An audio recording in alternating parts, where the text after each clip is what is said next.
Neckbeard Stories. Joey the Gentleman. So after a long night of drinking, retelling stories, and then learning of this subreddit, I've come to share my story of a beast named Joey. First of all, some context. This all takes place in Canada 3 or 4 years ago, during my high school years. I was medium built, decent looking, with a minor learning disability sprinkled on top. Joey was my age and was a stereotypical neckbeard. He was also my friend. Back in middle school, me and him met when we joined the cadets, which is a military-esque variation of the Boy Scouts. We had the same interests: video games, history, and television. We got along really well, as we were both sort of misfits. However, Joey was more so than I was. And while I had a few normal friends that accepted me, I was Joey's only real friend. He was sort of a sociopath, doing things that would push people away or outright alienate him from others. He soon started down the path of a neckbeard. Sometime around our last year of middle school, he had just discovered anime and thought it was super awesome. Joey also liked 40s and 50s era attire, which led him to the fedora that he'd wear up until the last time I saw him. His little cousin got him into My Little Pony, which further made him a loner, and tried growing out his newly developing beard because beards were manly, or something that he said. Eventually we started high school, and since we both just planned on getting out academic courses done, we got into the same classes. This is where Joey peaked in neckbeard evolution. He never really grew up, he just grew out. He got fat. He would constantly wear the same outfit for days at a time, like in the cartoons. Smelled like he had avoided soap altogether and wore his fedora religiously. In some classes where the teacher would ask us to remove our hats, he would plead to the teacher to allow him to keep his precious hat on, and get right pouty if the teacher still said no. Our friendship's decline started when I met a girl named Cassidy. She was in our sophomore second semester math class and sat next to me and Joey.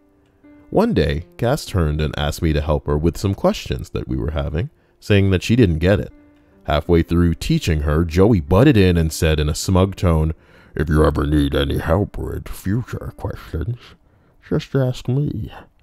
I understand it fully the first time. Unlike this guy," gesturing towards me. That really stung, since Joey was one of the few people outside of my family who knew of my learning disability. Cass awkwardly thanked him, and I finished showing her how to do the questions. After class, I confronted Joey about the whole ordeal, and he replied with, "Chill out, it was only a joke. Just try to make points with the cutie." After helping her the first time, Cassidy would always turn to me for help. It later bloomed into a friendship, one that Joey was eager to cash in on. When I started inviting Cass out to lunch, Joey would beg, he would fucking beg, to tag along. Most of the time I'd just say no, to which he'd say, "Fuck you," and storm off. But when I agreed, he would make things awkward fast. He once ran to the car before us just to open the door for Cass.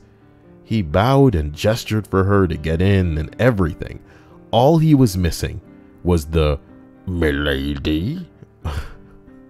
Once when Cass took shotgun, he sat right behind her, and I caught him sniffing her hair in my rearview mirror. I told him to cut that shit out in private afterwards, and he told me to shove it, since he wasn't doing anything bad. His actions in class were no better. On several occasions, Cass would catch him staring at her, and even when she did, he didn't stop. He would sometimes wink at her or even lick his lips. That one made me cringe. It got so unnerving that she came to me asking me to tell Joey to stop, and when I confronted him, he said that Cassidy was so stuck up sometimes that she should feel flattered that any guy would stare at her. I called him a creep and told his ass to stop doing shit like this, but he still ignored me, going on a spill about how I should stop policing his actions with Cassidy since I neither was her boyfriend or her bodyguard. no matter what they take from me. From there on, our interactions became scarce. And when the school year ended, we had little communication other than him asking if me and Cass were doing anything. Now, for the story arc you've all been waiting for. Cassidy and I eventually started dating.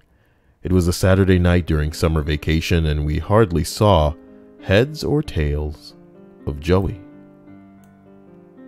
She asked if I was up for a movie. I accepted, and when it finished, she told me her feelings for me. I confessed mine for hers and sealed it with a kiss. Oh man. I dropped her off at her place, walked back to mine, and fell asleep absolutely ecstatic. The next morning, I woke up to several missed calls and text messages. Guess who they were from? Joey, who had apparently been trying to pick up Cassidy from the moment we became good friends. And me swooping in and stealing her from him wasn't cool. He called me a fake friend, going on another one of his famous spills, this time about how nice he was to her, holding doors, buying her food, and everything else, only for her to somehow fall in love with me? Oh God, she owe you sex. I told him that I didn't plan this, and if he wanted to date Cassidy, he shouldn't have been such a fucking creep. You try one of those? Doing all of these things doesn't make a damn difference if you're constantly making her uncomfortable with your weird sense of complimentary bullshit. That's the last thing I was able to send him before he blocked me. When school started up the next fall, Cassidy and I didn't have any more interactions with Joey. He outright dropped us as friends, which was fine by us. And that's my story. The top commenter asked, do you know what happened to Joey afterwards? And OP responds, I've heard rumors that he got arrested for sexual assault from someone I went to school with. Not 100% sure, but it seems the most probable outcome.